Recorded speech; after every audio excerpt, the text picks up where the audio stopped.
The following is a project of our nonprofit newsroom. Support Midcoast Morning and local community-centered journalism today by signing up to be a monthly sustaining donor at chly.ca/donate. It doesn't take much money to support local news. Hello and welcome to Midcoast Morning. I'm Joe Pugh. Downtown Nanaimo is set to welcome a major production for 6 weeks of shooting. While non-disclosure agreements mean that sources can't confirm the identity of the production, Susan Gittins has reported on the website Hollywood North Buzz that Season 2 of the HBO series The Last of Us will be filming in Nanaimo. BC's Minister of Tourism, Arts, Culture and Sport, Lana Popham, released a statement earlier this month announcing that the series would be filming in British Columbia. Whatever the production, there will be impacts on the local economy, some temporary road and business closures, and perhaps an ambience around town. To learn more, I spoke with Nanaimo Mayor Leonard Krogh about the shoot. First of all, pragmatically, what do people in Nanaimo need to know about how this filming will impact their ability to do stuff downtown in May? It will have some impact on people's ability to move around, to go to shops and places downtown, but it is not going to impact it that much. But what we will see is an incredible amount of notoriety for the city that we wouldn't otherwise get, and we're also going to see an amazing boost to economic activity. I appreciate the frustrations that come with closing streets for periods of time, but it's not 24/7, so to speak, in the sense that you're going to be going days and days and days without access to any particular area. Film companies work well with our staff and work hard to minimize the impact on the public, but it's a very exciting proposition. It's a very exciting proposition. Yeah, you talked about the economic impact of this. Can you give me a sense of what that means, what that looks like?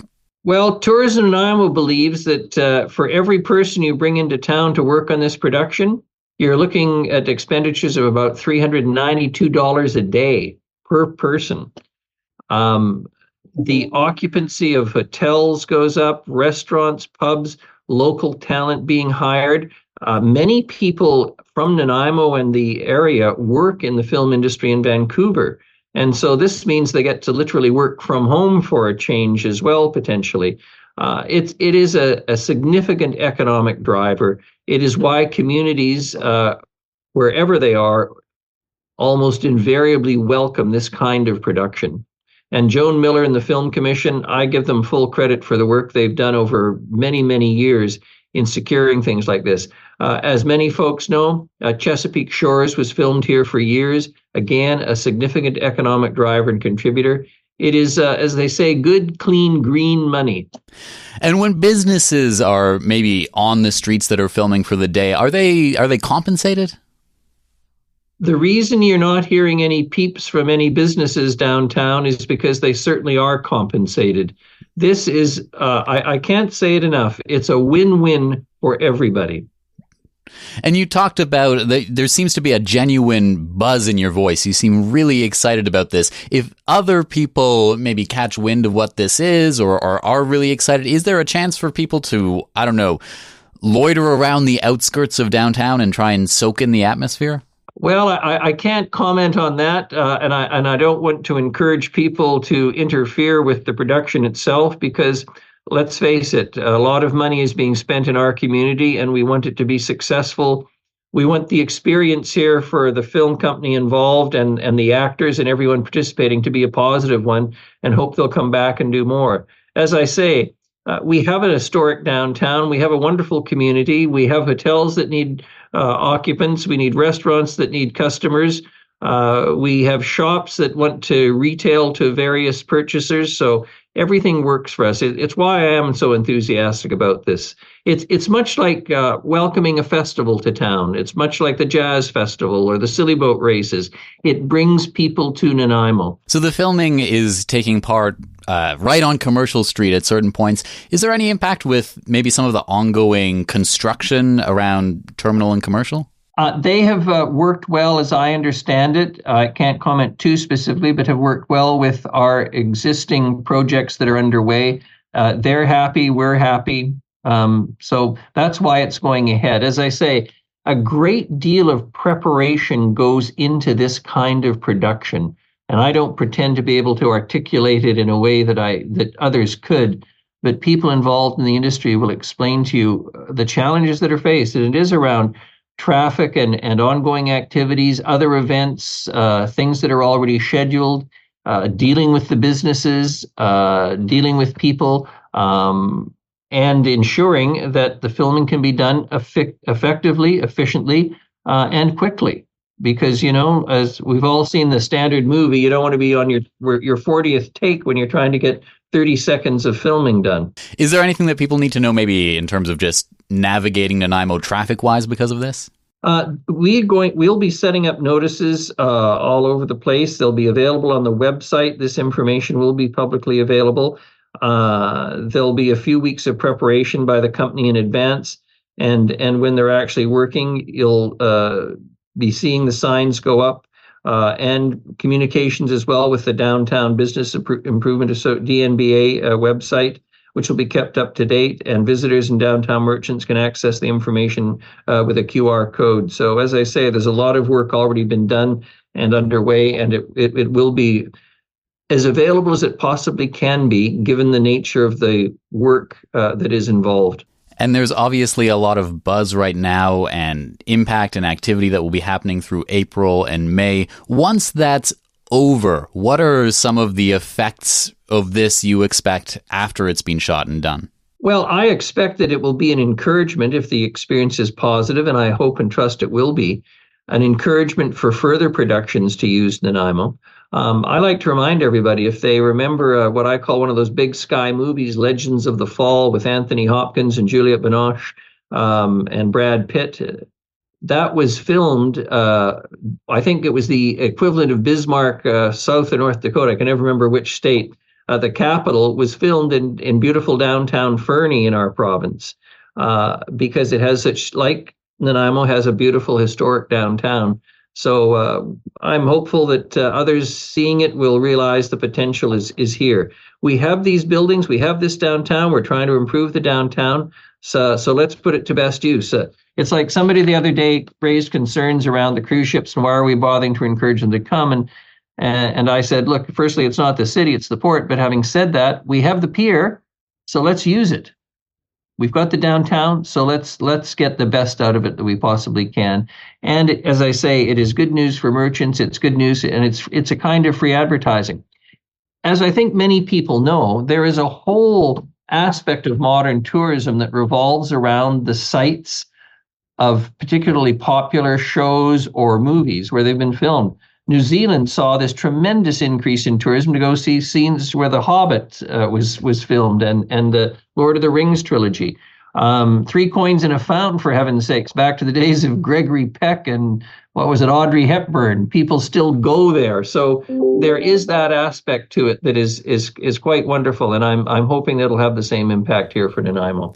Do you ever give maybe a wistful sigh, though, that so many of these productions that are filmed in BC, the communities are never really playing themselves? Yes, that's true. That's true. But on the other hand, they're more likely to be known than if it's not filmed at all. What is the process for a production like this to come to Nanaimo? How does something like this get going or get off the ground in the first place? Well, it's going to be dependent on the company. They may come in secretly. Somebody will shop around. They'll film. They'll take pictures of aspects of the city, go back to the production company and say, look, we have a location now that works, and this will require the least amount of expenditure to make it fit what we're thinking of doing. They may well approach Amrit Manhas here at the city or staff.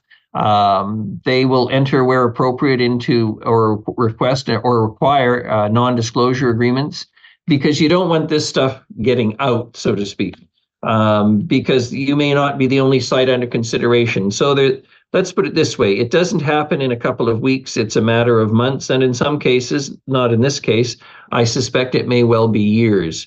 In our case, I think I can say without breaching any confidentiality agreements that it was a matter of many months, consideration, making an approach, non-disclosure agreements, getting on with the nitty-gritty and the considerations of what we're doing. Because obviously, anyone who comes to town knows we're in the middle of significant work on the terminal trench, as we call it, commercial street upgrades, etc. So how are we going to fit all that together with the filming as well? So it presented some particular challenges here, but they've been overcome. What are the kind of, in general, if a production wants to come here, what are the things that the city requires or expects of it? Oh, look, they're going to have to do the usual things in terms of licenses and permits and all those kinds of things. It's no different for a film company than it is for any other business, any other festival-like event. You've got requirements, we've got bylaws, all of those things. Nobody's getting any special breaks here, but they have to play by the rules. And how significant is this production in terms of, over the course of our conversation, we've referenced maybe other things that have been filmed in Nanaimo in the past, but is this a once in a decade kind of thing, or? Well, I mean, given, and I use Chesapeake Shores as an example, how long it was filmed here, it's not this, I suspect, because of the significance of this, will probably bring more. There's no question. I mean, look, the BC film industry really took off a few decades back with government promotion, and it's continued. The value of the Canadian dollar still continues to have an impact on the industry. Let's be blunt. Filming in LA is American dollars. Filming in Canada is American dollars, which buy a lot more in Canadian dollars. So there's that aspect to it. But I suspect we're going to see a lot more, and particularly given the how shall I say, the fame, notoriety, and of this particular production. And if you were talking to just any film production company out there and telling them this is why you should come and film in Nanaimo as opposed to some other community in BC, what would you say? Well, firstly, that we're a welcoming community. We have a beautiful historic downtown. We have a great variety of geography. We are a community that has talent here already. We have the university. We have a great range of international students who I'm sure would love to appear in productions, regardless of where the location is supposed to be. But we also have, I think, the accommodation available. And the climate is a huge plus. There's less rain here than Vancouver. Let's be blunt about it. Sorry, folks on the other side of the Sailor Sea, but that is a reality. You combine good weather, a moderate temperate climate, historic downtown, accessibility by ferry, by seaplane, by helijet, by the Hullo passenger ferry, airport, this, and you're outside of the expensive Lower Mainland. So I think there's an awful lot to recommend why you would want to come here to do this kind of production. Nanaimo Mayor Leonard Krogh speaking with me about a major production that's shooting downtown between late April and the end of May. Midcoast Morning is made possible by the Community Radio Fund of Canada's Radio Meters program and listeners like you. Support Midcoast Morning and CHLY's nonprofit newsroom today by becoming a sustaining donor at chly.ca/donate. Local news can't survive without your support. Another way to help us out is to share this show with your friends and tell them why they should support us. Finally, if you're listening to the podcast edition of Midcoast Morning, go and give us a positive review on Apple Podcasts or whatever podcast feed you use. It helps people find us. With Nanaimo set to play host to a major production through the end of May, we're exploring the film scene on Vancouver Island. Brandon Lapine is the Regional Production Services Manager for the Vancouver Island North Film Commission, also known as InFilm. It promotes island communities from Ladysmith to Cape Scott to the domestic and international film industry. We're very fortunate on the North Island. Unlike a film hub like Vancouver, we're not completely dependent on big tentpole union productions.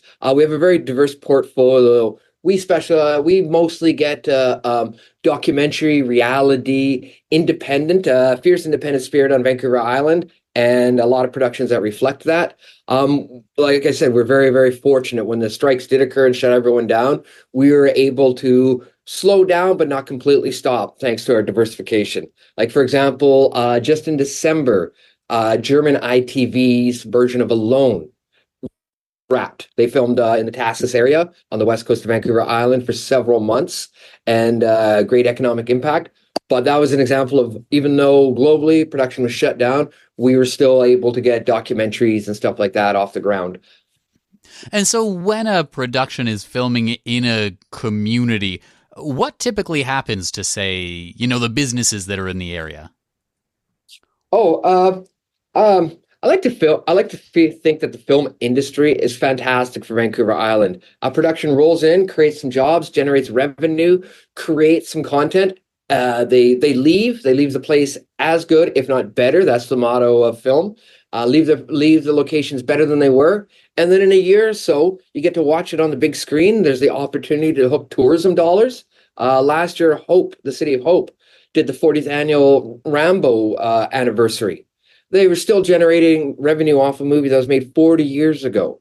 And that's, we still have kids that go out to Incinerator Rock at Long Beach to do the replicate Edward and Bella's kiss from Twilight New Moon. Yeah, so you mentioned Rambo, you mentioned Twilight, New Moon. Are there any other maybe big productions that have filmed on Vancouver Island that people might remember from the last few years?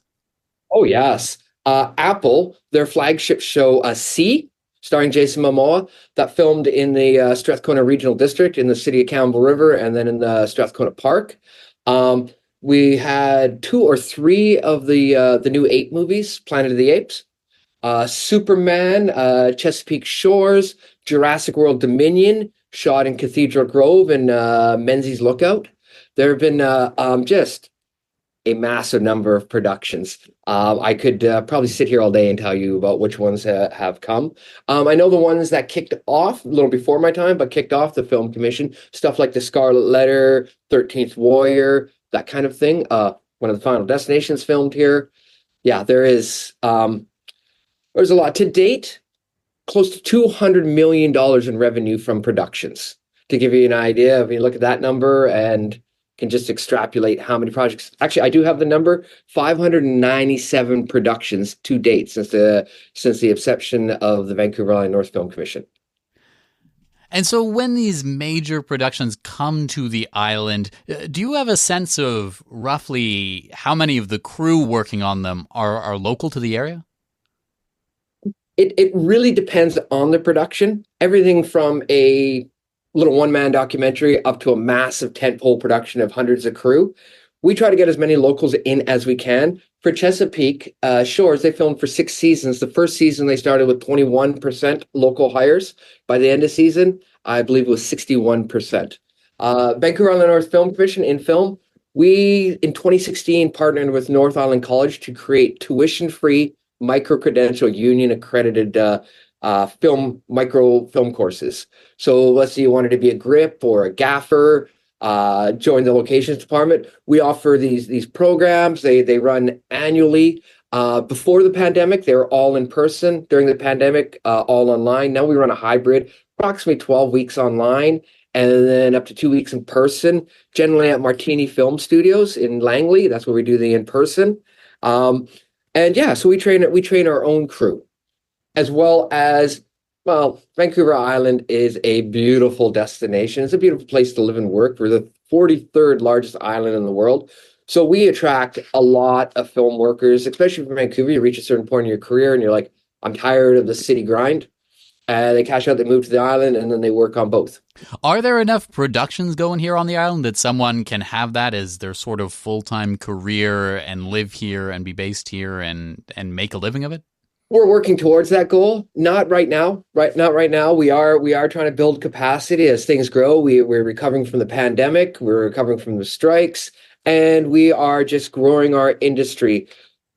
if someone is interested in kind of breaking into that world here on the island, you mentioned the North Island College program you've got going, but how do you get into that world?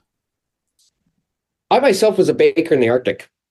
I was a baker in the Arctic, and my neighbors were set decorators in Vancouver. And they kept bugging me about, oh, leave that distant job, come work in the city, then you'll be home every day.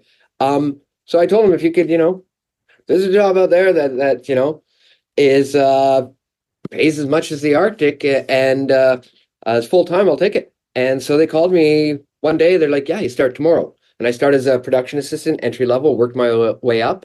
For the island, it's so much of the production so much of film industry is networking. We have a saying, every day you're auditioning for your next day. It's definitely performance based. And there are various film schools, film programs. As I mentioned, the in-film partnership with North Island College, our tuition-free micro-credentials. We've been running that for 8 years. Creating film work as graduates of our program. They hold all the tickets required for union membership and to work in film. As well, there's additional tickets that can keep them working while they're waiting for the next production. Why do you think people who aren't in the film industry should be excited about some of these big productions coming to their communities, particularly maybe in cases where, say, for example, the Sonic the Hedgehog movie films in Ladysmith, but it's not set in Ladysmith. It's Ladysmith pretending to be small town USA. Why do you think that's something to get excited about? Well, it is. The Canadian market's 1/10 of the American market, so it is understandable. They want producers want content that audience can identify with. Hence, Canadian cities playing as American ones. In my career, I only worked for one production in Vancouver that was actually based in Vancouver, and that was Continuum. It was Vancouver 100 years in the future, but as far as I know, that was the only one I ever worked in. That was Vancouver, BC.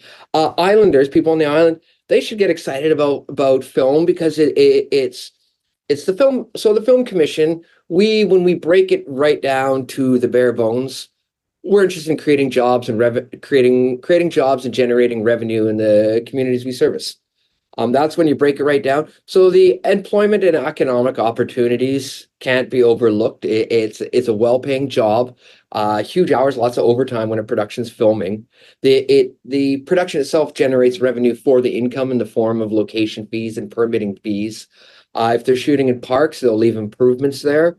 Just in the community. Let me give an example. When I first started with the commission, there was a I guess Bollywood, you would call it, Bollywood style film that was filming in the region.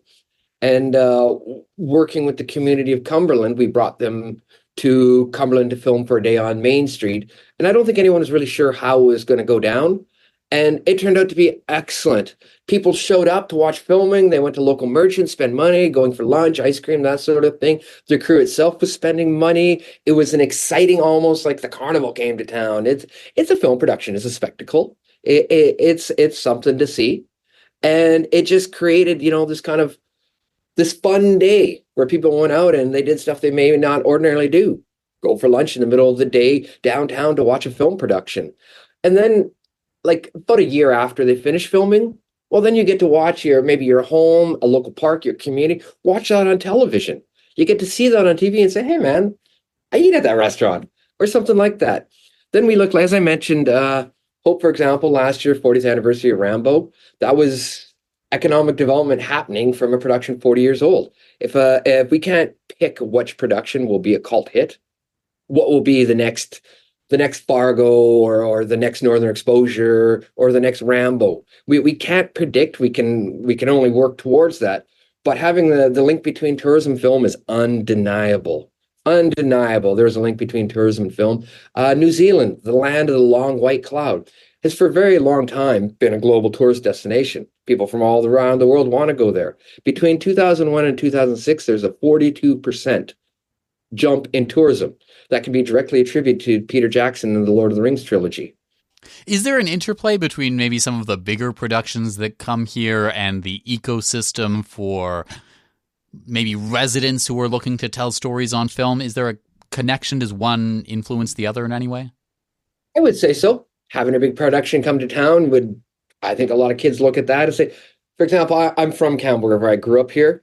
When I was apprenticing as a baker, 13th Warrior came to town. All my friends jumped on to be PAs and security and everything like that. I was an apprenticeship, so I couldn't. And they had a great time. They talked about it. Definitely, if somebody is motivated to be a storyteller and a production comes to town, it can only help motivate them.